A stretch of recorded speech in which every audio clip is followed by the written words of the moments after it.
Alors la psychologie positive, pourquoi je m'y suis intéressée? J'étais d'abord psychologue clinicienne, formée à l'école des psychologues praticiens et spécialisée dans le domaine des troubles alimentaires et des addictions de manière plus générale. Et au vu du nombre de rechutes qu'on a dans ces domaines-là, je me suis dit en fait il faudrait faire quelque chose en amont. Parce que nous, on essaye de sortir les gens du trou, de leur donner des moyens de sortir du trou, mais si on mettait des barrières autour, ce serait quand même plus efficace. Donc je me suis intéressée à la prévention. J'ai travaillé pendant 5 ans en tant que chargée de prévention de la maternelle à l'université sur tous les domaines, les addictions, les signes de soi, etc. Et c'est là que je me suis rendu compte qu'en France, on avait 20 ans de retard, on va dire, en termes de prévention. On faisait encore essentiellement de l'information. On nous demandait d'intervenir une heure sur le tabac, une heure sur l'alcool, une heure sur l'hygiène de vie, etc. Ce qui, comme vous le savez, est très utile, voire est contre-productif. Par exemple, quand on intervient sur l'anorexie dans les classes, il y a plus de cas d'anorexie par la suite que dans les classes où on n'intervient pas. Donc je me suis dit, il faut arrêter tout de suite, il faut faire autre chose. Donc pas de la prévention au sens où on l'entend en France, mais ce qu'on appelle la promotion de la santé. Alors maintenant vous avez dû en entendre parler parce que depuis 10 ans on travaille énormément à développer ça en France. Donc la promotion de la santé, elle vise à développer des compétences, notamment les compétences psychosociales, donc la capacité à gérer les émotions, l'esprit critique, la créativité, l'empathie, la connaissance de soi, tout ça c'est des compétences psychosociales qui sont des facteurs protecteurs tout au long de la vie. Alors protecteurs des problématiques d'adolescente, qui m'intéressait moi, mais tout au long de la vie, à chaque fois qu'on va rencontrer une difficulté, on va pouvoir mobiliser ces compétences, ces stratégies d'adaptation pour faire face sans avoir besoin, ou en tout cas en ayant moins besoin de s'appuyer sur des béquilles telles que les conduites à risque que l'on connaît. Et donc, c'est comme ça que j'ai rencontré la psychologie positive, parce qu'en fait, il nous manquait un cadre de référence pour la promotion de la santé. On s'est dit qu'il faut développer ses compétences, mais sur un plan théorique, il y avait très peu de lien en fait entre les actions de terrain et comment on les conceptualise, quels sont les processus sur lesquels on travaille, etc. Et donc, je me suis dit, bon, on va d'abord faire de la recherche. Donc, je suis devenue enseignant-chercheur, c'est pour ça que je suis maintenant plus sur le terrain, mais très heureuse d'être en lien avec des personnes de terrain. Donc, n'hésitez pas à m'envoyer des mails si vous avez des questions, des propositions, des collaborations que vous souhaitez mettre en place. Mais donc, moi, je fais essentiellement de la recherche en m'appuyant sur les concepts de la psychologie positive que je vais vous présenter aujourd'hui, pour essayer de promouvoir le développement de ces compétences auprès de différents publics.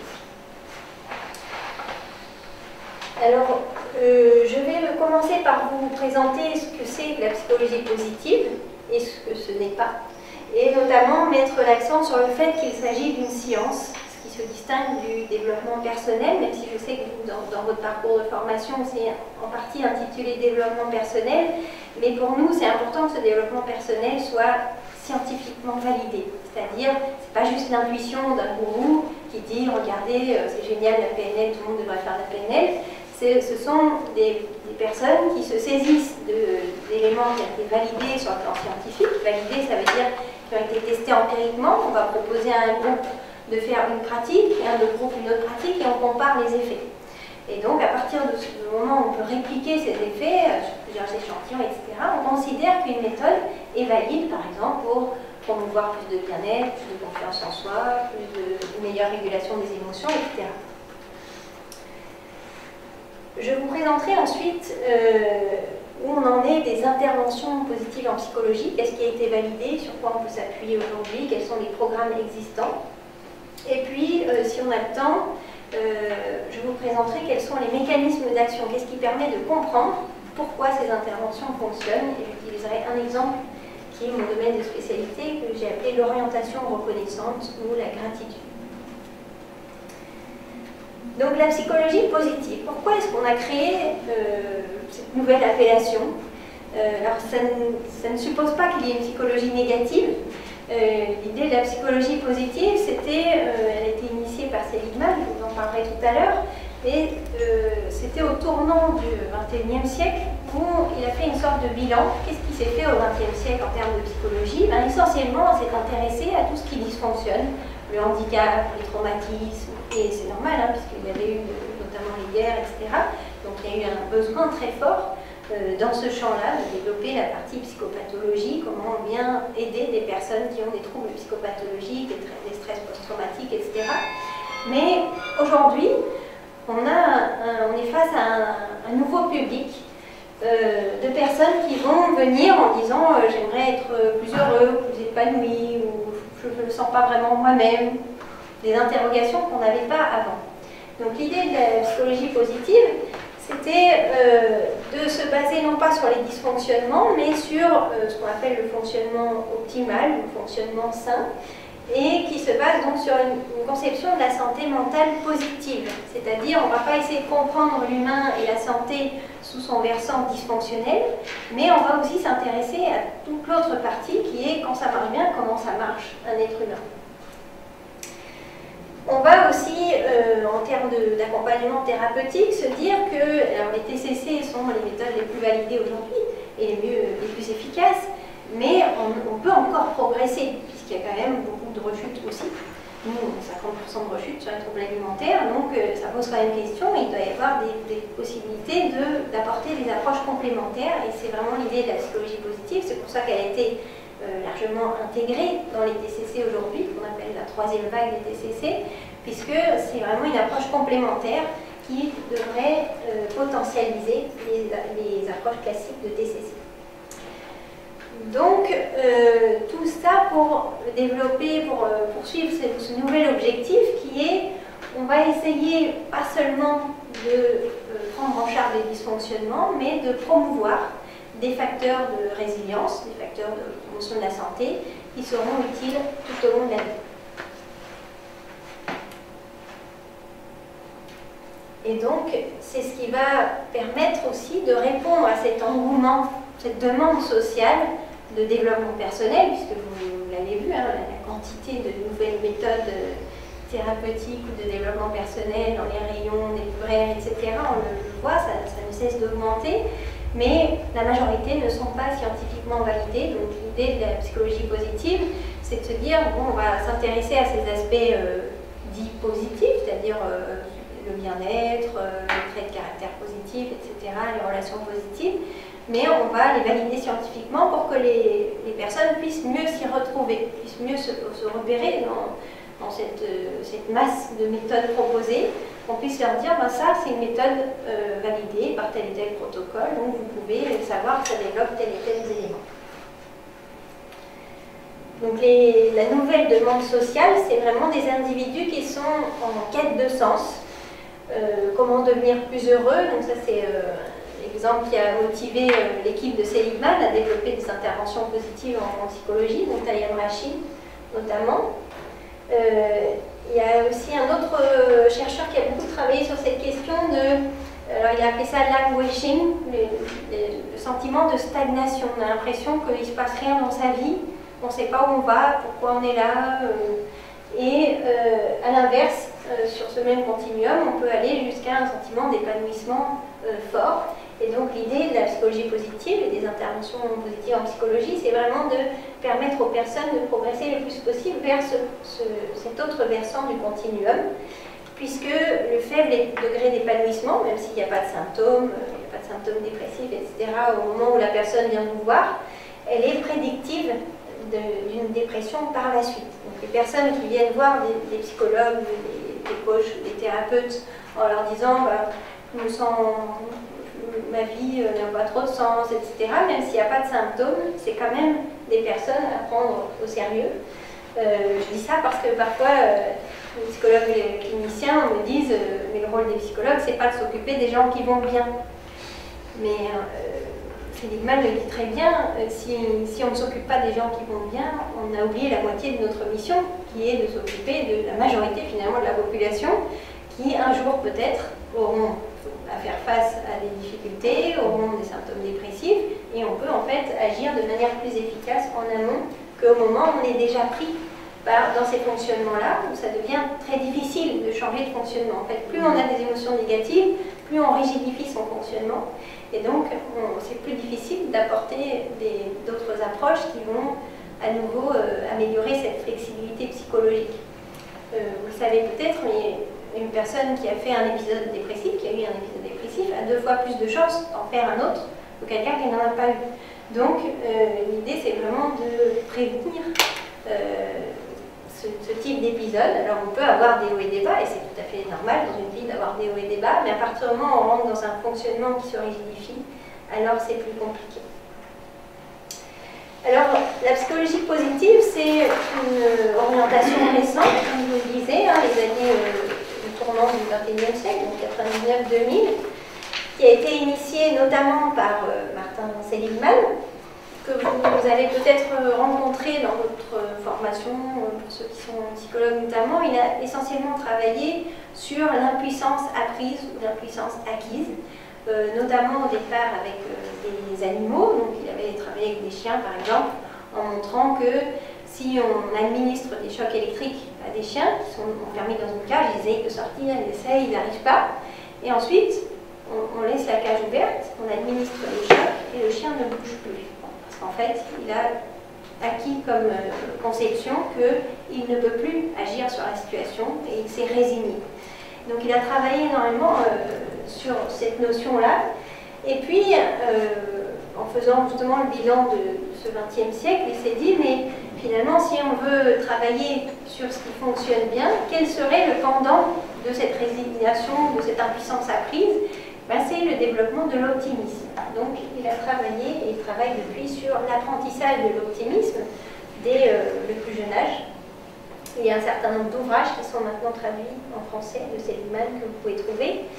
Et il a notamment travaillé sur le développement de la psychologie positive avec son collègue Csikszentmihalyi, qui a beaucoup travaillé sur le flow. J'ai entendu que vous en aviez parlé hier. Donc sur le flow et sur la créativité comme facteur d'épanouissement. Toutefois, même si cette orientation appelée psychologie positive est récente, les origines sont anciennes, notamment issues des humanismes, et déjà depuis William James, que vous avez peut-être rencontré dans vos études aussi. Rogers, vous avez forcément travaillé sur l'écoute active, le développement des potentiels humains, etc. Donc il y a un certain nombre de notions qu'on reprend en psychologie positive et qui viennent de ces thérapies humanistes, notamment. En termes de méthodes de recherche, la particularité, contrairement aux méthodes humanistes, c'est parce que les méthodes humanistes sont restées essentiellement basées sur des recherches qualitatives et n'ont pas souhaité entrer dans le jeu, on va dire, de la recherche quantitative, mais ce qui veut dire que les thérapies humanistes n'ont pas permis de se développer aussi bien que les TCC, puisqu'il n'y a pas eu d'études de validité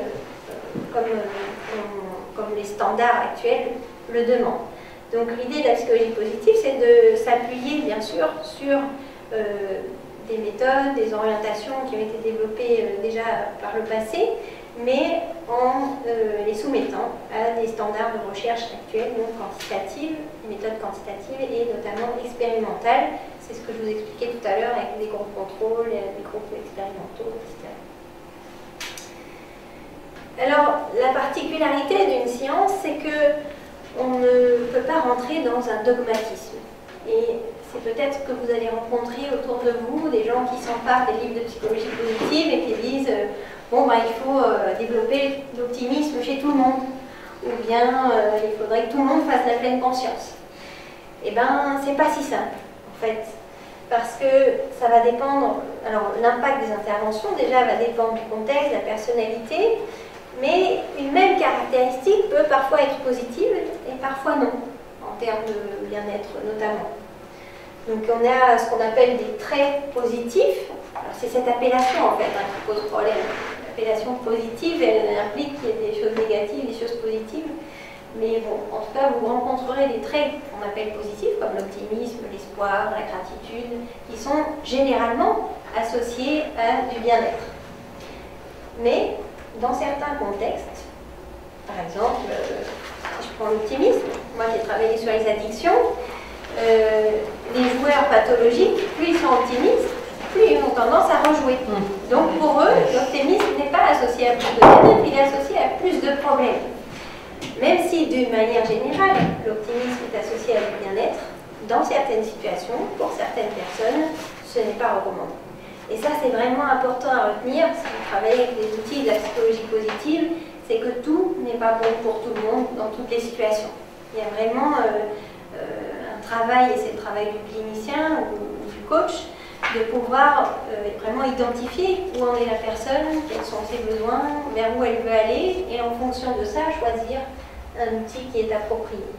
Si je prends un autre exemple, la capacité à pardonner est aussi considérée comme un trait positif, puisqu'elle est associée généralement à plus de bien-être, donc une meilleure santé physique et mentale.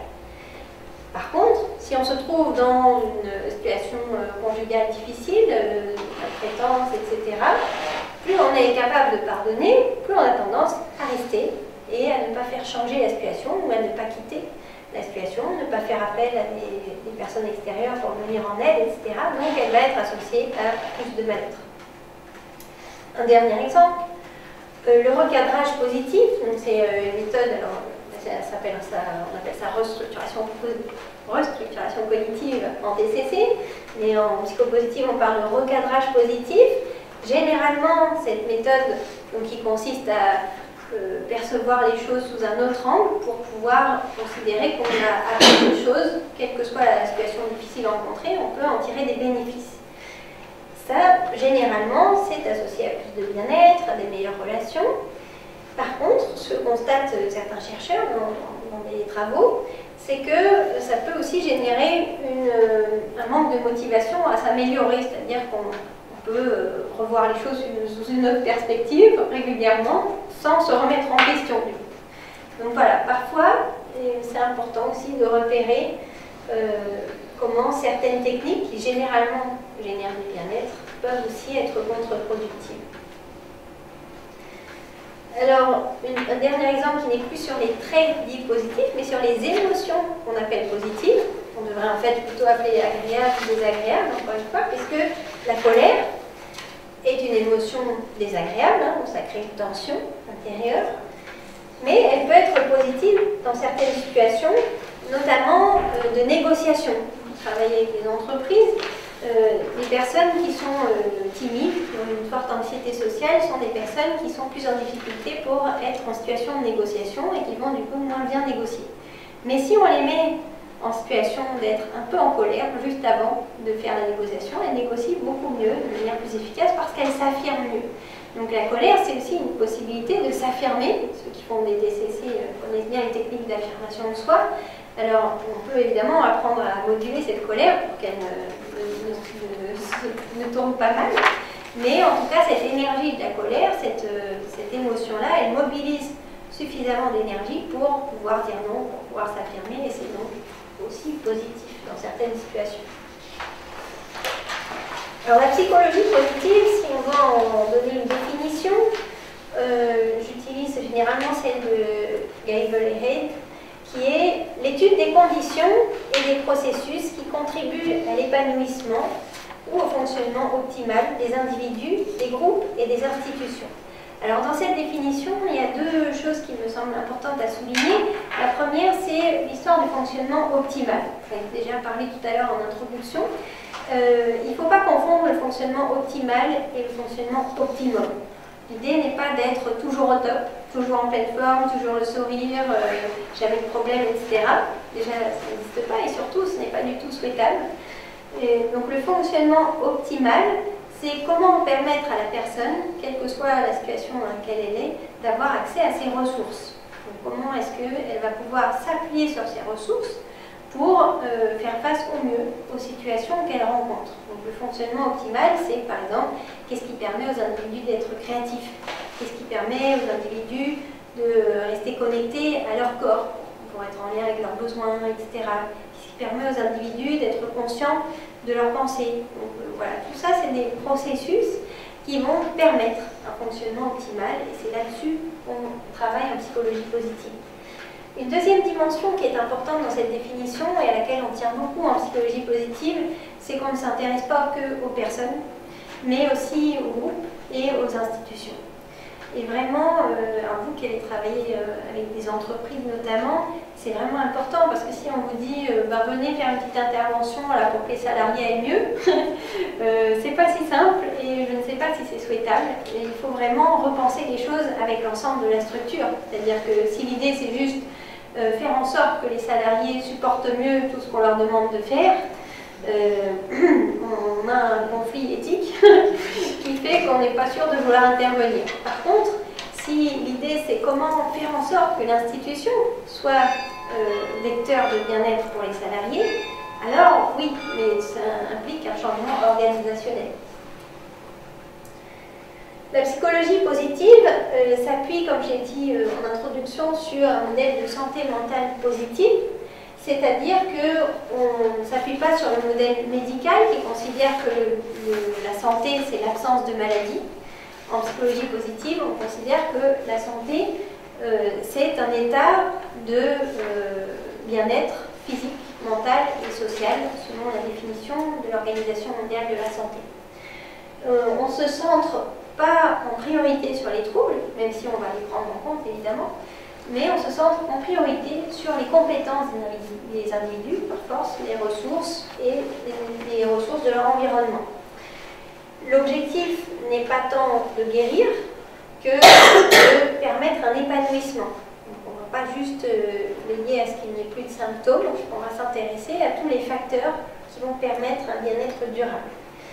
Et de ce fait-là, on ne s'intéresse pas que aux personnes malades ou avec des symptômes, mais à toute personne.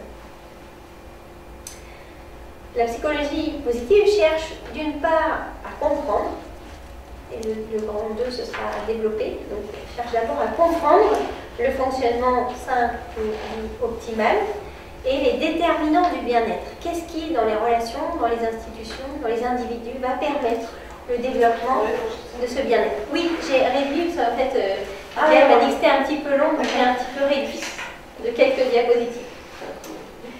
Du coup, j'ai remanié, mais je vous redonnerai la dernière version si vous le souhaitez. Donc, les déterminants du bien-être. Alors, juste une petite définition. Dans la littérature, que vous aurez l'occasion de rencontrer en psychologie positive, on utilise deux terminologies qui, en fait, sont des dimensions complémentaires du bien-être. La première définition, c'est le bien-être subjectif, qui est la plus présente dans la littérature scientifique, qui consiste en une évaluation subjective de sa vie, avec une dimension cognitive, c'est la satisfaction de sa vie. Est-ce qu'aujourd'hui vous êtes satisfait de la vie que vous menez? Si vous aviez à recommencer votre vie à zéro, est-ce que ce serait significativement différent ou pas, etc. Et une évaluation affective de votre vie, c'est-à-dire globalement, en termes de proportion, il y aurait plus d'émotions positives que d'émotions négatives.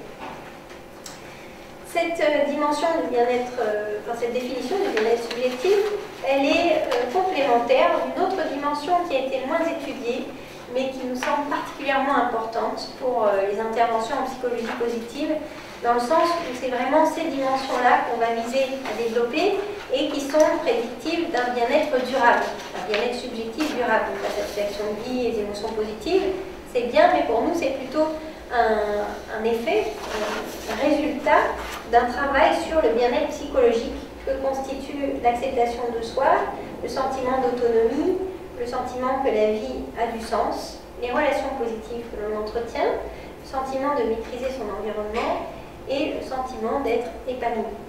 Donc ces dimensions ont été proposées par RIF, donc il y a une échelle qui permet de mesurer ces différentes dimensions et qui sont corrélées à un bien-être subjectif durable. Alors certains auteurs, notamment Case, dont je vous ai parlé tout à l'heure, fait une étude pour montrer qu'effectivement ces deux formes, ces deux définitions du bien-être ne se recoupent pas. Quand on évalue avec les échelles chez une même personne ces deux dimensions, elles sont en partie corrélées, mais pas forcément chez tout le monde. Il y a des personnes qui ont un degré élevé de bien-être subjectif et faible de bien-être psychologique, et inversement. Donc est apparue cette notion de bien-être optimal. Alors, encore une fois, ce n'est pas optimum, mais optimal dans le sens où si on travaille vraiment sur les dimensions du bien-être psychologique, par la même occasion, ça permet d'améliorer un sentiment de satisfaction par rapport à sa vie et les émotions, tout en sachant que les émotions, c'est beaucoup plus fluctuant et que selon les expériences quotidiennes que vous allez avoir, ça peut évidemment générer des émotions plus négatives. Mais ce qui va compter, c'est dans la durée, si vous continuez à maintenir le sentiment que la vie a du sens, qu'elle vaut la peine d'être vécue, que vous vous sentez utile auprès des autres, etc., c'est ce qui va prédire le bien-être de manière plus durable. Alors, pour essayer de répertorier, on va dire, les différents déterminants du bien-être, qui va permettre de développer un bien-être durable, Seligman a proposé un modèle qui s'appelle le modèle PERMA, qui prend en compte les émotions positives, l'engagement dans les actions, les relations positives, le sens de la vie et le sentiment d'accomplissement. Alors je vais revenir un peu plus en détail sur ces dimensions, sur ces déterminants, pour vous expliquer pourquoi c'est lié au bien-être. Alors les émotions positives, évidemment, au-delà du fait qu'on a une sensation de bien-être sur le moment, qui va être plus ou moins durable selon les stimulations qu'on rencontre, elles vont aussi avoir un effet sur la motivation à poursuivre des actions positives. Par exemple, moi qui travaille dans le milieu scolaire essentiellement, si on met des bonnes notes, les élèves, ça va générer une émotion positive sur le moment, mais ça va aussi encourager à travailler plus cette matière, contrairement à ce qu'on a tendance à croire en France, que plus on met des mauvaises notes, plus les gens vont se mettre au travail. C'est pas vraiment comme ça, et c'est pas ce que montrent les études. Hein. Les recherches montrent qu'au contraire, si on met des bonnes notes, si on fait des appréciations positives, ça encourage l'élève à davantage s'impliquer. D'autre part, les émotions positives vont avoir un effet d'augmentation des capacités de résolution de problèmes et de créativité pour la raison suivante. C'est un modèle qui a été développé par Fredrickson, qui a été validé par un certain nombre d'études depuis, qui montre qu'en fait, ça s'appelle, j'ai traduit par élargir et construire, parce que, en fait, les émotions positives permettent d'élargir l'emploi intentionnel, c'est-à-dire qu'on perçoit plus de choses autour de nous, on se souvient de plus de choses en mémoire, ce qui permet d'avoir accès à plus de ressources. Tout à l'heure, je vous disais, les émotions négatives ont tendance à nous rigidifier. Quand on a des symptômes dépressifs, on a des fonctionnements de plus en plus rigides. A l'inverse, les émotions positives favorisent une plus grande flexibilité. C'est cette flexibilité qui rend plus créatif, qui permet donc de trouver plus de solutions à des problèmes.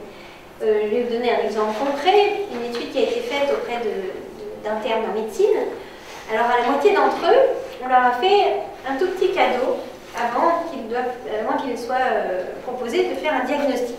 C'était des diagnostics fictifs, hein, c'était des textes où on présentait des patients et on demandait aux internes de déterminer le diagnostic, quelle est la pathologie et quel traitement proposer. Et à l'autre moitié, on leur donnait rien, on leur donnait juste les cas fictifs à étudier. Et ce qu'on constate, c'est que ceux à qui on a donné, alors dans une étude c'était par exemple juste un bonbon, on leur donne un bonbon, bah, ils étaient contents, ça a créé une émotion positive, la surprise aussi probablement. Et ils ont effectué des diagnostics plus exacts et ils ont proposé des solutions thérapeutiques plus diversifiées et plus efficaces. Donc vous savez maintenant quoi faire quand vous irez voir votre médecin. Et tout ça pour vous dire que ça s'appelle modèle élargir et construire, dans le sens où on va développer par ce biais-là des nouvelles stratégies d'adaptation, parce qu'on est plus créatif, donc on peut résoudre plus de problèmes avec des stratégies plus diversifiées. Et cette flexibilité, c'est vraiment quelque chose qui construit le bien-être de manière durable, puisqu'on a beaucoup plus de facilité à s'adapter à différentes situations. Donc c'est un vrai facteur de prévention du mal-être. Le deuxième déterminant de Seligman, c'est l'engagement. Alors l'engagement, ça implique donc une activation comportementale, si on utilise le vocabulaire des TCC, ça implique que les personnes s'engagent dans des actions qui sont en lien avec leurs valeurs et qui vont leur permettre de progresser. Alors là, je vous ai mis une image de quelqu'un, une fois qu'on sait faire du vélo, ok, alors le violon c'est un peu plus dur, pour en avoir fait, je peux en témoigner, mais une fois qu'on est à la fois un virtuose en violon et qu'on fait très bien du vélo, si on veut continuer à développer le bien-être, l'idée c'est de pouvoir se sentir toujours progresser. Et donc, je vous ai mis l'image du vélo tout en jouant du violon, alors évidemment on n'est pas obligé d'en arriver là, mais c'est pour vous dire que le sentiment de stagnation, de languishing, que je vous ai défini tout à l'heure, il survient précisément lorsqu'on n'est plus en train de progresser. Donc les personnes que vous allez accompagner qui sont sur des postes où elles ont l'impression qu'elles ne peuvent plus évoluer, qu'elles ne mobilisent pas leurs compétences, ce qui est fréquent, on est souvent à des postes où on est complètement sous-utilisé ou sur-outillé par rapport à ce qui nous est demandé. Donc là, très important de se sentir progresser. Pour cette dimension d'engagement, c'est également très important de travailler sur une motivation intrinsèque. Donc ça génère du bien-être lorsqu'on est intrinsèquement motivé par les actions qu'on engage. Et c'est ce qui va permettre l'expérience de flow dont vous avez parlé hier, si j'ai bien compris, et qui est fortement corrélée au bien-être. Donc l'engagement, c'est vraiment ce qui permet cette expérience de flow, qu'on appelle aussi expérience optimale. Alors, j'avais dans la première édition de mon livre, vous savez la deuxième là, mais dans la première édition, j'avais traduit ce terme par expérience de flux. Et mes collègues québécois m'ont dit non, surtout pas, il faut changer ça dans la prochaine édition parce que le flux, ça veut dire diarrhée en québécois. Donc, on ne traduit pas ce terme. Maintenant, on dit flow, voilà, ou bien expérience optimale, si vous avez quand même envie de parler français. Donc cette expérience optimale, elle est caractérisée par une sensation intense d'euphorie dans la concentration. Il y a une absorption totale dans l'activité qui génère aussi un sentiment euphorique et qui implique une mobilisation des compétences. Donc on n'a pas d'expérience de flow devant la télé. On ne mobilise pas de compétences. On peut avoir des émotions positives, on peut rigoler, etc. en regardant quelque chose à la télé. Par contre, le flow implique vraiment qu'on mobilise ces compétences, qu'il y ait une sorte de défi à relever. Vous me dites si je répète des choses que vous avez déjà vues.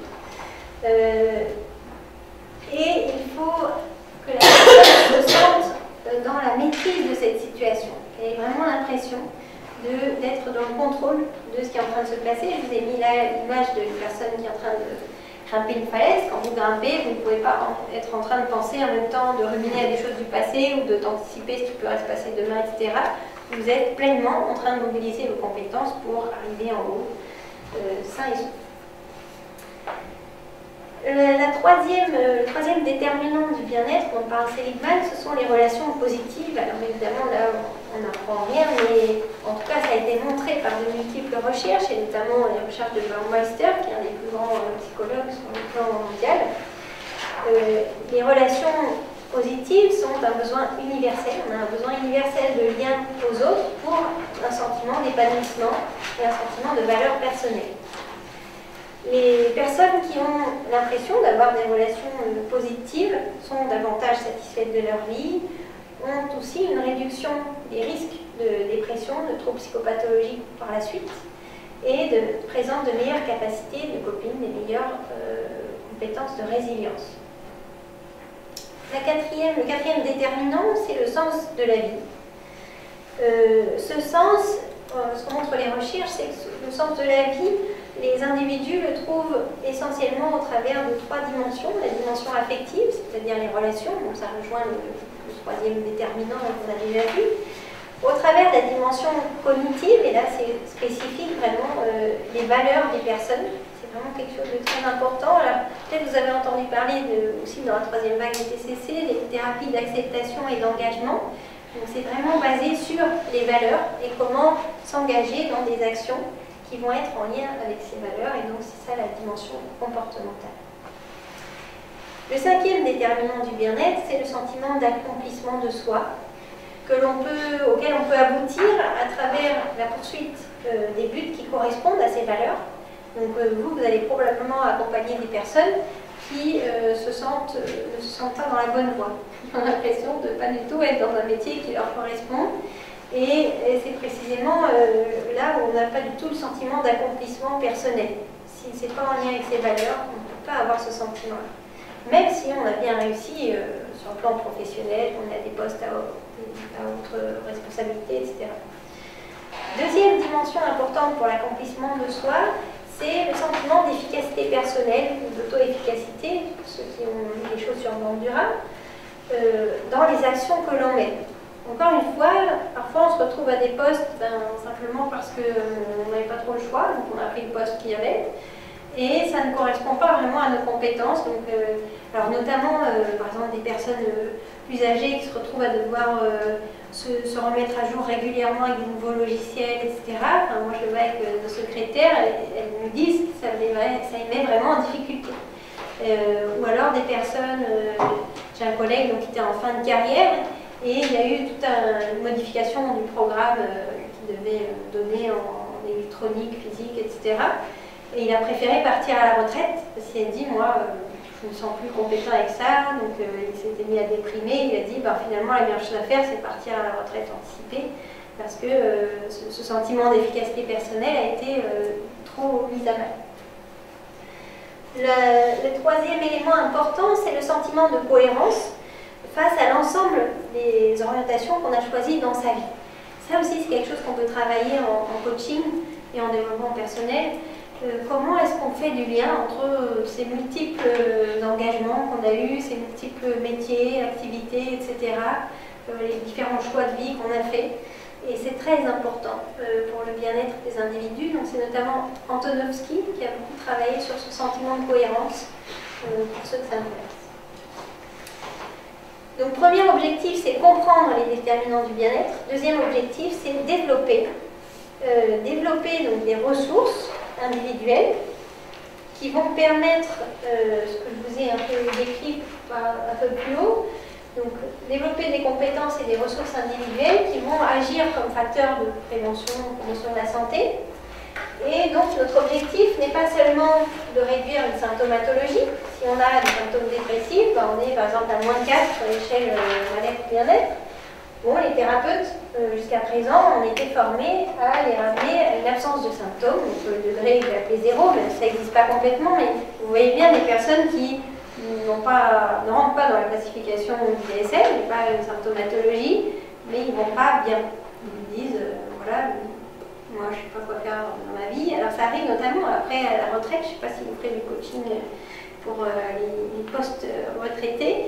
En tout cas, c'est une phase de redéfinition identitaire importante où précisément ce qui peut caractériser ces personnes, c'est d'un seul coup on a du temps, mais on n'a plus d'objectif. Et donc ça devient compliqué. Donc voilà, ce degré 0, c'est un peu ce moment où on va ni bien ni mal.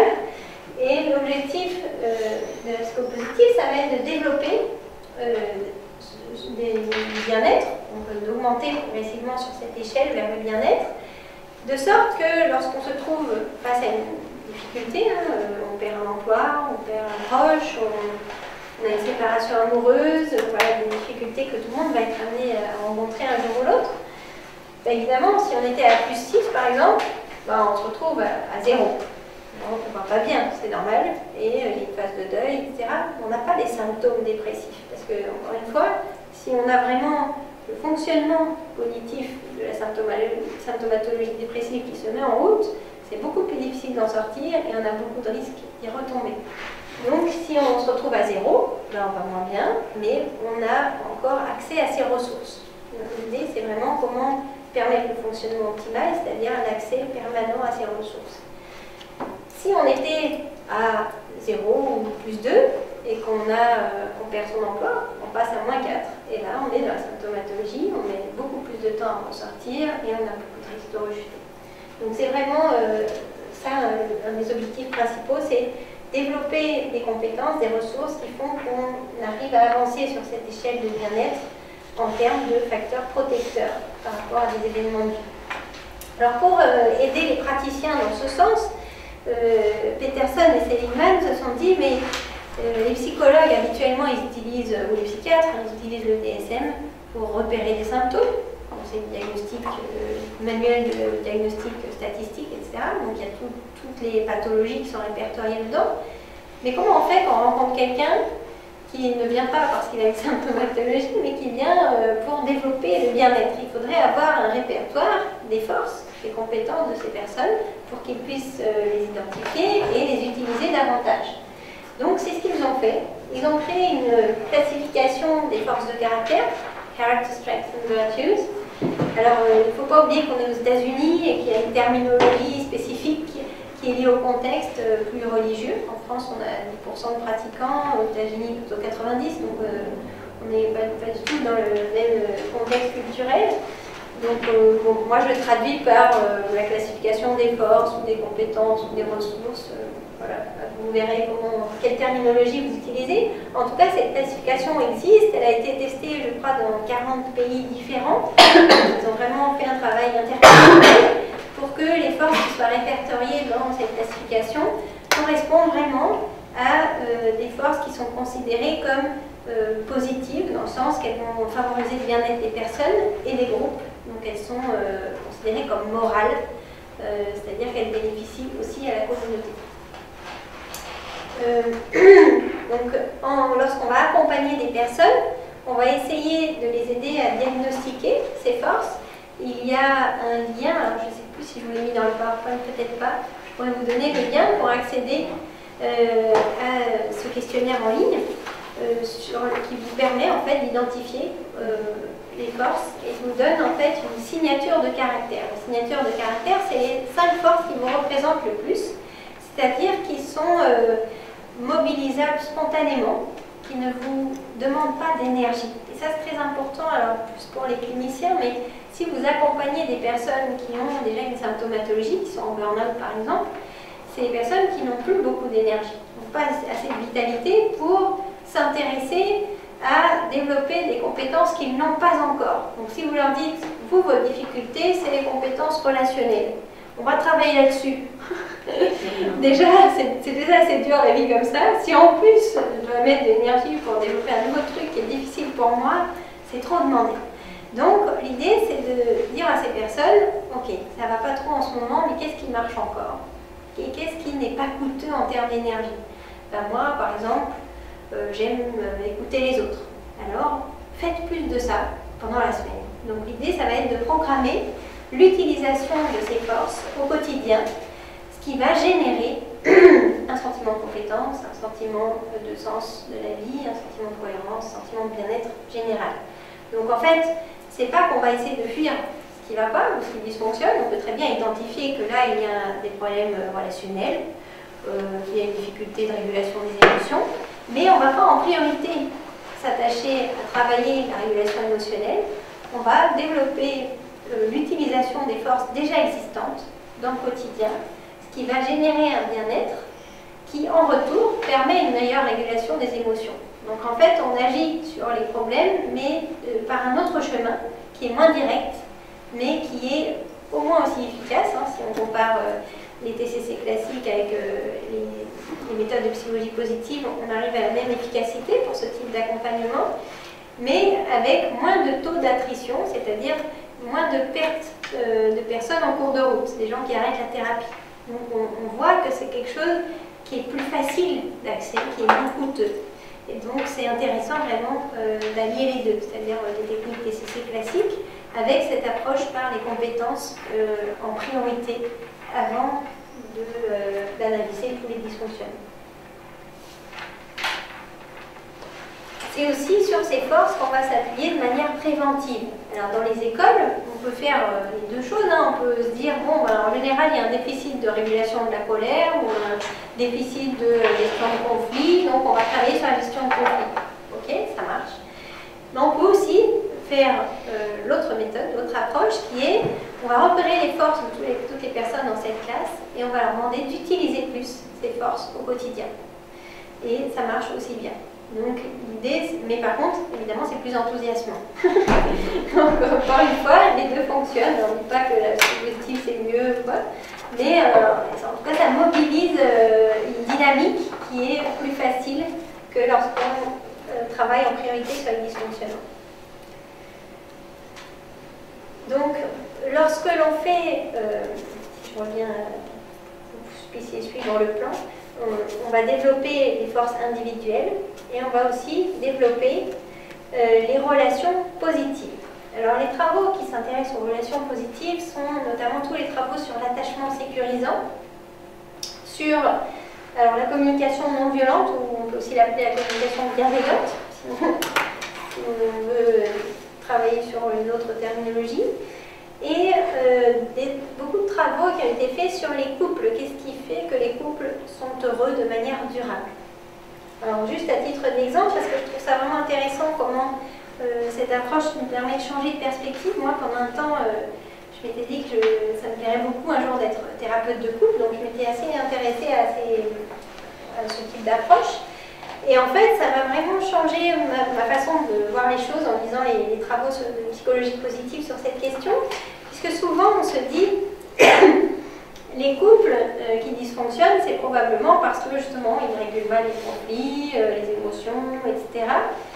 Et en fait, ce que montrent les travaux, notamment Gabel, mais il y a aussi d'autres collègues, je pourrais te donner une référence, dont un ouvrage qui a été traduit en français sur le secret des couples heureux, qui montre qu'en fait, ce qui va déterminer les couples heureux de manière durable, c'est pas la manière dont on va aider l'autre lorsqu'il est en difficulté, c'est la manière dont on va réagir à une bonne nouvelle. Par exemple, votre conjoint revient et dit j'ai obtenu une promotion. Alors vous pouvez réagir en disant ah bah c'est bien, je suis contente pour toi. C'est une réaction active, vous avez bien entendu ce que vous a dit, vous participez à la discussion, mais vous ne vous impliquez pas. Bon, c'est bien pour toi. Vous pouvez aussi avoir une réaction moins constructive qui est ah, tu vas rentrer encore plus tard le soir. Donc là, vous n'avez même pas accueilli la bonne nouvelle, vous avez immédiatement anticipé ce que ça implique pour vous. Et voilà, donc ça, c'est une réaction qui n'est pas constructive, mais qui reste active. Vous pouvez aussi avoir une réaction qui est ni active ni constructive, qui serait « Et qu'est-ce qu'on mange ce soir ?» Donc vous n'avez même pas validé le fait que vous avez entendu ce qui était en train de se passer, que c'était une bonne nouvelle pour votre conjoint, que c'est aussi une bonne nouvelle pour la famille parce que vous êtes heureux pour lui. Donc ce que montrent les travaux, c'est que la réaction active constructive, qui serait de se réjouir avec lui, ah c'est génial, raconte-moi comment ça s'est passé, alors qu'est-ce que ça te fait, etc. Donc c'est une réaction active, vous êtes impliqué dans ce qui se passe, et constructive, puisque c'est dans l'optique de développement personnel ou d'épanouissement de votre conjoint. C'est cette réaction-là qui prédit des couples heureux de manière durable. Et je trouvais ça vraiment intéressant comme perspective parce que dans les thérapies de couple, on ne travaille pas du tout sur l'annonce des bonnes nouvelles, évidemment. Et vraiment, je pense que c'est ça le plus de la psychologie positive, c'est de nous amener à apporter des compléments aux thérapies qui marchent déjà pas si mal, hein, il y a des bons effets, mais on peut vraiment travailler sur d'autres dimensions qui ont été validées sur le plan de ces recherches. Troisième partie sur laquelle on travaille en psychologie positive, c'est développer les institutions positives. Alors qu'est-ce qu'une institution positive? C'est une institution qui va permettre aux personnes de trouver du sens à ce qu'elles font. Un petit exemple, il y a une étude qui a été faite auprès de personnel d'entretien où à la moitié d'entre eux, on leur a simplement expliqué comment utiliser les produits d'entretien, etc.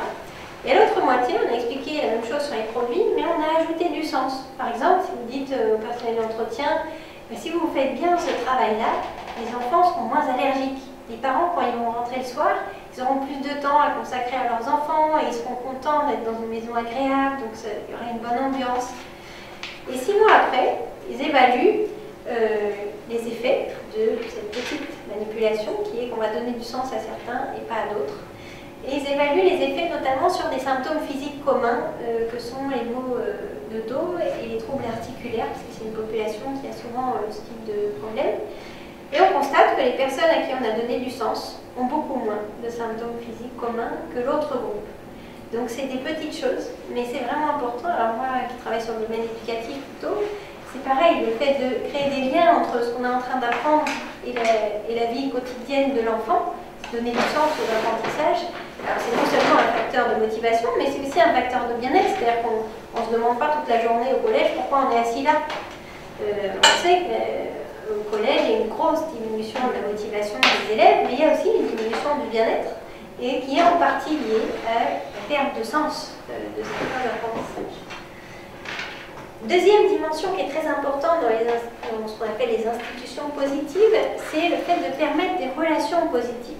La relation positive, c'est le fait d'avoir l'impression qu'on a des amis sur son lieu de travail. Alors des amis, ce n'est pas forcément des amis proches, mais des personnes qui, si vous êtes absent un jour, vont appeler pour savoir comment ça va. Pas pour vous surveiller, savoir si vous êtes bien malade, etc. Mais simplement savoir si vous avez besoin d'aide pour quelque chose, si vous voulez qu'on vous transmette des informations, etc. En tout cas, qui se préoccupent pour vous. C'est ce qu'on appelle des amis au travail. en fait, il n'y a que 20% des personnes qui disent avoir des amis au travail. Alors, c'est une étude américaine, je ne sais pas les chiffres pour la France, mais en tout cas, il semble y avoir un déficit de cette dimension dans les entreprises. Alors, c'est probablement ce qu'ils ont voulu contrecarrer en faisant du saut à l'élastique, voilà, toutes sortes voilà, de team building, exactement. Peut-être c'était pour créer cette sensation d'avoir des amis au travail. Je ne sais pas si ça a été efficace ou pas. En tout cas, chez Google, il y a vraiment des interventions qui sont très efficaces, qui sont basées sur la psychologie positive, sur la mindfulness, et qui créent ce sentiment de confiance les uns dans les autres, de soutien, de coopération. Et c'est vraiment des éléments essentiels pour parler d'institutions positives. Troisième dimension très importante pour une institution positive, c'est ce dont je vous ai un peu parlé tout à l'heure, le sentiment d'efficacité personnelle. Pour vous donner un petit exemple, j'ai un collègue qui est thérapeute cognitivo-comportementaliste à Aix-les-Bains, et on avait fait un colloque de psychologie positive, et il y avait notamment des entreprises qui étaient présentes, et une des entreprises qui avait été en grande difficulté, et qui avait fait appel à ce collègue en disant je ne sais plus quoi faire, venez avec votre psychologie positive, faites ce que vous voulez.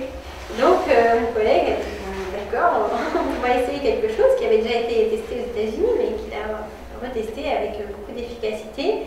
Donc l'idée c'était de rencontrer tous les salariés un par un et d'identifier avec eux quelles étaient leurs forces, donc character strengths and virtues, et qu'est-ce qu'ils avaient envie de mettre en place dans cette entreprise.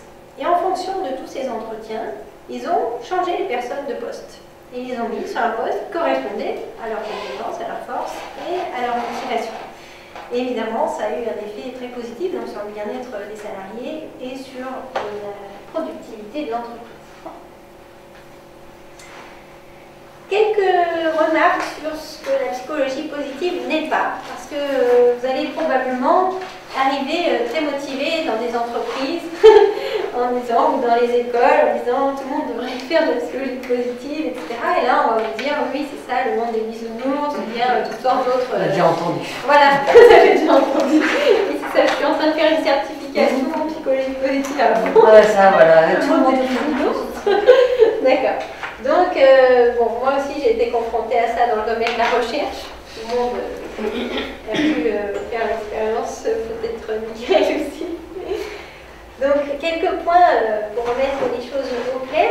Donc, les psychologues, notamment, alors les chercheurs, disent mais pourquoi vous croyez avoir inventé une nouvelle discipline? Ça existe depuis longtemps. L'attachement sécurisant, voilà, il y a des travaux qui existent effectivement depuis longtemps. Donc ce n'est pas une nouvelle discipline. L'idée, c'est dans chacune des sous-disciplines qui se sont essentiellement intéressées à des troubles psychopathologiques en psychologie clinique, l'idée c'est de changer d'orientation, ou en tout cas d'apporter cette orientation complémentaire qui est que ce soit dans le domaine de l'entreprise, à l'école, en thérapie, etc., on ne va pas s'intéresser en priorité à ce qui dysfonctionne, mais à ce qui fonctionne et à comment le promouvoir davantage. C'est juste un changement d'orientation, mais ça concerne toutes les disciplines. D'ailleurs, même les psychanalystes font maintenant la psychologie positive. Donc, deuxième reproche qu'on me fait régulièrement, c'est vous êtes dans le déni. Donc, vous reconnaissez cette terminologie, bien sûr. Vous êtes dans le déni, alors c'est pas ça l'idée. L'idée, c'est, on va bien sûr prendre en compte les difficultés, mais on va s'appuyer en priorité sur les forces de l'individu, sur les ressources à disposition, et on va en tout cas essayer de maintenir un équilibre entre le travail sur les difficultés et le travail sur les forces.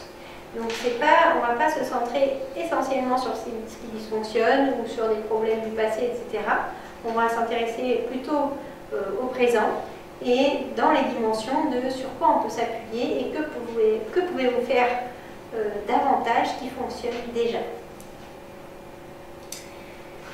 Troisième fausse représentation sur la psychologie positive, en fait, ce que vous faites, c'est de la méthode Coué. C'est-à-dire, on essaye de s'auto-convaincre que tout va bien. Je vais bien, tout va bien, je vais bien, tout va bien. Vous vous regardez dans le miroir et vous vous dites le matin, je suis quelqu'un de bien. Et du coup, vous devenez quelqu'un de bien. C'est simple, non? Eh bien, c'est ce que vous pouvez trouver dans beaucoup de livres de développement personnel. On vous dit de faire ça. Et alors moi, j'ai des étudiants, donc je suis enseignant-chercheur, donc j'ai une partie d'enseignement, et j'ai des étudiants qui me disent que leur psy leur a conseillé ça quand ils avaient un déficit de confiance en eux. On leur a dit, vous regardez dans le miroir et vous vous dites toutes vos qualités. Alors mon étudiante, elle me dit, moi je trouvais ça un peu difficile et en fait ça ne m'a pas trop aidé. Et voilà, c'est vrai. Et évidemment, ça ne marche pas. Alors, ça ne marche pas du tout même. Il y a une étude de Wood qui montre très clairement comment il peut y avoir des effets contre-productifs, notamment chez les personnes qui ont une faible estime d'elles-mêmes. C'est-à-dire que, en fait, quand vous avez une certaine représentation de vous, Michael travaille sur les distorsions cognitives, donc si vous avez des distorsions cognitives, vous allez attraper dans les éléments de la réalité tout ce qui correspond à cette représentation fausse ou biaisée en tout cas de vous. Donc si vous avez une faible estime de vous, quand vous marchez dans la rue, vous allez interpréter un regard comme je suis encore mal habillée, ou bien ils sont en train de dire des choses sur moi. D'ailleurs ils rigolent parce que vraiment je parle pas bien. Et donc tout va être réinterprété de cette manière-là, ce qui fait que même si vous essayez de vous auto-convaincre en vous regardant dans le miroir, immédiatement quand vous êtes sorti de la pièce, tout le reste vous dit le contraire. Et donc, ça va créer encore plus de mal-être parce que vous dites, en fait, je me mens à moi-même. D'ailleurs, c'est pas tout à fait vous mentir à vous-même, mais en tout cas, le fait d'essayer de s'auto-convaincre ne fonctionne pas. Ce qui fonctionne, c'est le fait de s'exposer à des situations qui vous renvoient une autre image. C'est-à-dire, et c'est ce que travaillent bien les thérapeutes cognitivo-comportementalistes, c'est-à-dire, vous allez ramener des faits. Alors vous dites que vous êtes nul pour parler en public. Racontez-moi, comment ça se passe concrètement? Combien de fois est-ce que vous avez parlé en public dernièrement? J'ai fait 3 exposés le mois dernier dans mes études. D'accord? Comment s'est passé le premier exposé? Vous avez d'écrire, le deuxième, ok. En fait, c'est le troisième qui a posé un problème, c'est-à-dire qu'à un moment donné, vous avez bafouillé. Donc il y a eu un élément, c'est-à-dire une minute sur 1h30 qui a dysfonctionné. Et ça vous donne l'impression que vous êtes complètement nul et que d'ailleurs il faut changer de métier, etc. Donc l'idée c'est comment est-ce qu'on va pouvoir percevoir la réalité avec moins de filtres et comment on va pouvoir s'exposer à des situations où on se sent effectivement en compétence. Donc ça c'est tout le travail de l'accompagnement et en tout cas la psychologie positive c'est tout sauf de l'autosuggestion. C'est vraiment comment s'exposer à des situations, comment développer des relations ou entretenir des relations qui vont du coup générer un sentiment de bien-être, mais c'est pas se convaincre qu'on va bien et que tout va bien. Un autre reproche qui est fait à la psychologie positive, c'est que du coup on va encourager une forme d'individualisme parce que chacun va partir à sa petite quête du bonheur personnel, on veut aller mieux, toujours mieux, etc. Et on pense qu'à soi, on devient nombriliste. Alors, en fait, les recherches montrent vraiment l'inverse, c'est-à-dire que plus on va bien, plus on est aussi capable d'être à l'écoute des autres, de venir en aide aux autres. Donc c'est plutôt quelque chose qui est positif, qui n'est pas du tout individualiste, qui va générer plus de comportements prosociaux, qui va améliorer les capacités de résolution de problèmes. Donc au contraire, quand on va pas bien, on devient plus nombriliste, on pense qu'à soi, on ne sait plus comment s'en sortir, on tourne en rond, et on demande à tous les autres de nous écouter, de venir nous aider. Donc là, pour le coup, on est très autocentré. Alors que les émotions positives favorisent les meilleures stratégies de résolution de problèmes, ce qui fait qu'on se rend tout seul aux difficultés, on a moins besoin d'attirer l'attention, que tout soit centré autour de soi. Si on parle d'un point de vue sociétal, le bien-être n'est pas individualiste puisqu'on va être en meilleure santé physique et mentale, donc on va coûter aussi beaucoup moins cher à la société, s'il faut venir là pour les arguments.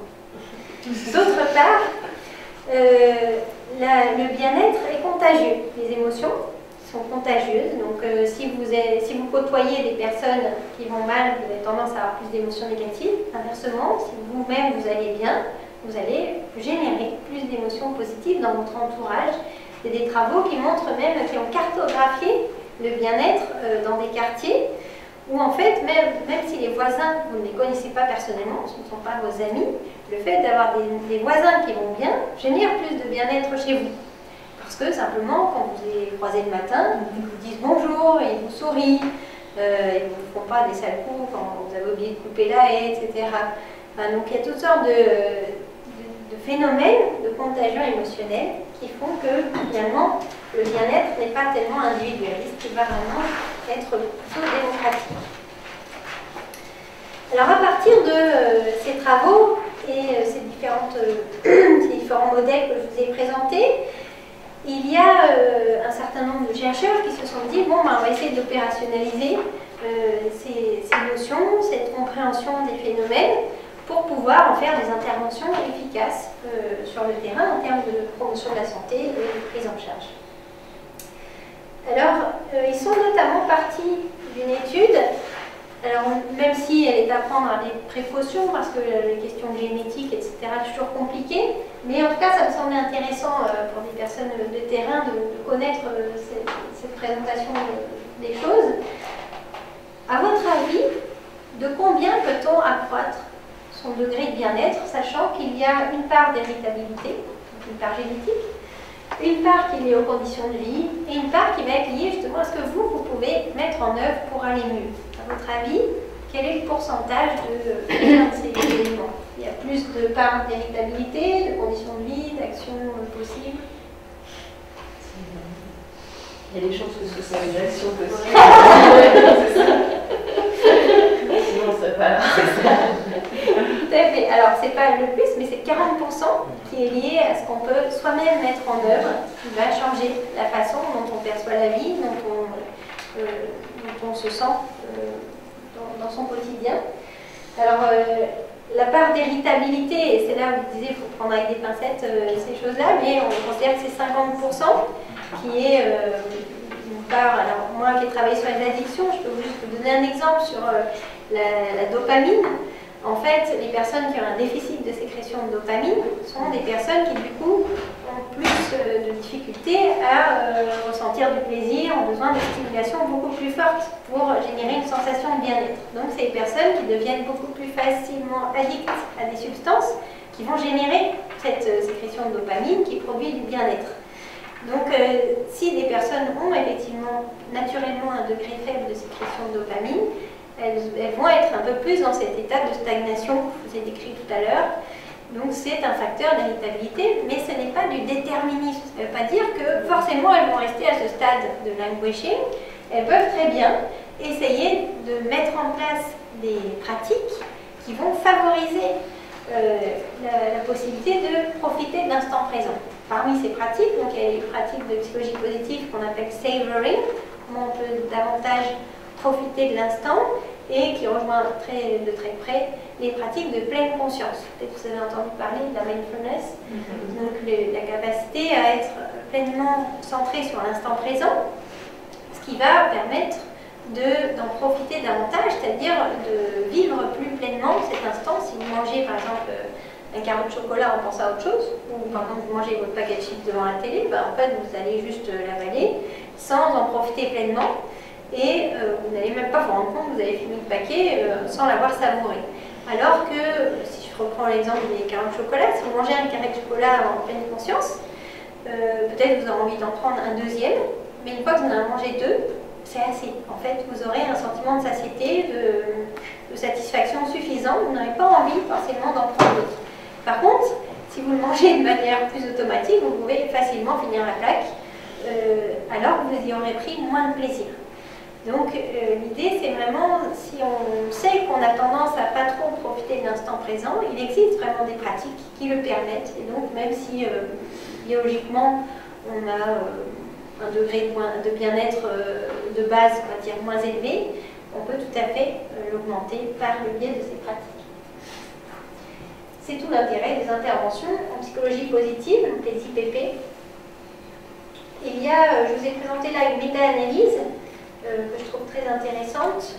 Il en existe deux autres qui sont sorties depuis, mais je vous présente celle-là, qui est apportée donc sur une méta-analyse. Ça veut dire en fait on regroupe les données de plein d'études différentes, toutes les études qui ont été menées jusqu'à présent et qui rentrent dans les critères scientifiques, et on essaye d'analyser les effets globaux sur l'ensemble de ces échantillons.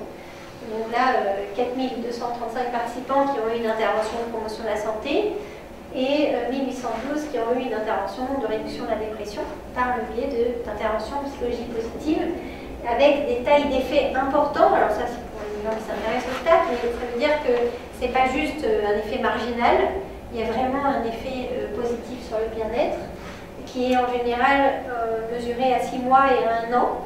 Alors on n'a pas beaucoup de recul sur, on n'a pas vraiment d'études pour l'instant qui mesurent ça à 10 ans. En tout cas, voilà, sur les effets à 1 an, on a des effets positifs. Et alors, une des questions que je m'étais posée quand je me suis intéressée au début à la psychologie positive, je me suis dit, bon, c'est très bien pour moi qui fais la promotion de la santé. Par contre, pour les cliniciens qui vont être avec des dépressifs, leur parler de trucs positifs, peut-être que ce n'est pas une bonne idée. En fait, c'est pour eux que ça marche le mieux. Alors, pour les raisons que je vous ai décrites plus tôt, c'est-à-dire qu'ils ont moins d'énergie pour investir autre chose. Donc là, c'est quelque chose qui donne de l'énergie, qui va créer un effet énergisant, vitalisant. Donc ça les aide du coup à favoriser par exemple l'activation comportementale, à mettre en œuvre des actes, à prendre des décisions, à plus sortir de cet état d'un peu de marasme. Donc il ne faut pas avoir peur d'utiliser ces pratiques, notamment avec des dépressifs. Nous on va mettre en place notamment un programme à Montpellier dans un service pour des patients qui sont suicidants. Donc là aussi, encore une fois, au début, quand ils m'ont contacté, je me suis dit, ah bon, vraiment, pour les suicidants. Mais en fait, il y a déjà des travaux qui sont sortis, qui sont récents de l'année dernière, qui montrent que les pratiques de gratitude dont je vous parlais tout à l'heure sont efficaces pour ces patients. Alors, les programmes de psychologie positive, alors quand je parle d'intervention positive en psychologie, c'est souvent des interventions qui sont très ciblées, par exemple, le journal de gratitude, bien repérer ses forces et les utiliser dans son quotidien. Mais il y a peu de programmes validés qui enchaînent en fait plusieurs de ces pratiques sur une durée, comme on peut le voir avec des programmes de pleine conscience comme LDSR et LDCT qui sont formatés, 8 séances de 2 heures, etc., qui ont été validés en termes de protocole complet. Donc ça, on n'a pas vraiment encore de programme de ce type-là validé, en tout cas on n'en a pas beaucoup, et notamment en français. On a essayé d'en créer un avec Christophe-André Bioscotsou, qui est en cours d'évaluation à l'Université de Grenoble, donc on l'a testé sur des étudiants. Pour l'instant, je n'ai pas les données quantitatives, mais sur un plan qualitatif, on l'a comparé donc, à un programme Mindfulness et à un programme TCC Gestion du stress. Et ce qu'on constate, c'est que c'est le programme pour lequel il y a le plus d'enthousiasme. Ça ne veut pas dire forcément qu'il y aura plus d'effet, mais en tout cas, ça donne justement cet effet énergisant dont je vous parlais. Alors nous, c'est des étudiants qui sont notamment à gros risque de burn-out. Et donc, c'est pour cette raison que je m'étais dit peut-être la psychologie positive est plus facile d'accès que la pleine conscience. Mais bon, je n'ai pas encore lu ça, mais en tout cas, si ça vous intéresse, c'est un programme que je peux vous donner, même s'il n'est pas encore publié. Si vous voulez le garder, je vous fais confiance, donc vous êtes dans une formation. Donc, vous pouvez, vous, l'utiliser. Alors, on ne l'a pas conçu forcément pour une pratique individuelle. Moi, les consignes que j'ai écrites, c'est plutôt pour un travail en groupe. Mais vous pouvez, pourquoi pas, si quelqu'un est intéressé, l'adapter et le tester sur vous-même déjà, et puis pourquoi pas sur les personnes que vous allez accompagner. Voilà, donc c'est un programme qui existe, qui sera publié prochainement. Excusez-moi, les 4 lettres veulent dire quoi? Ah oui, c'est une bonne question. Compassion, attention, relation et engagement. Mais c'est une très bonne question d'ailleurs parce que ah oui, comme on a commencé un peu en retard, mais c'est presque fini. Donc juste pour répondre à la question, on est parti en fait d'un modèle qu'on a conçu ensemble qui avait pour objectif que les interventions en psychologie positive ne soient pas centrées sur le développement d'émotions positives, c'est-à-dire que ce ne soit pas l'objectif, mais qui est un objectif qui soit vraiment sur l'engagement pro-social, d'où le terme engagement. Et donc ce qui compte pour nous, c'est 3 ingrédients principaux dans les interventions. C'est réorienter l'attention vers le positif. Ça, c'est quelque chose qui caractérise vraiment la psychologie positive, être capable de prendre en compte pas que ce qui dysfonctionne, mais l'ensemble. Donc réorienter l'attention aussi vers les éléments positifs, que ce soit en soi ou à l'extérieur de soi. Deuxième dimension, c'est le changement d'attitude on est souvent dans une attitude très critique par rapport à soi, par rapport aux autres. Donc, développer une attitude qu'on appelait compassion ou bienveillante. Et troisième dimension, l'engagement pro-social plutôt que la passivité, parce que finalement, ce qu'on retrouve beaucoup, les enseignants nous disent, hein, on est face à des élèves clients maintenant, donc ils disent non, aujourd'hui je pourrais faire du français, ou quand ils ont une mauvaise note, ils viennent manifester, moi je voudrais avoir 18, d'accord. Donc on est aussi dans une société de forte consommation, et du coup, voilà, l'idée c'est vraiment contrebalancer les tendances qu'on a aujourd'hui, à l'autocritique, à se centrer sur le négatif et à la passivité. Donc notre programme est centré sur les trois renversements de situation. Donc avec une attention particulière portée à cette idée qu'il ne faut pas que les gens partent de ces interventions en psychologie positive en se disant il faut toujours être bien, il faut toujours être heureux. Voilà. On est vraiment plus dans une dimension qu'il faut accepter la situation telle qu'elle est. Alors du coup, je ne vais pas vous détailler les mécanismes d'action, je vais vous laisser d'abord me poser des questions et si vous avez besoin, je vous ferai quelques minutes là-dessus. Merci Rebecca. Merci.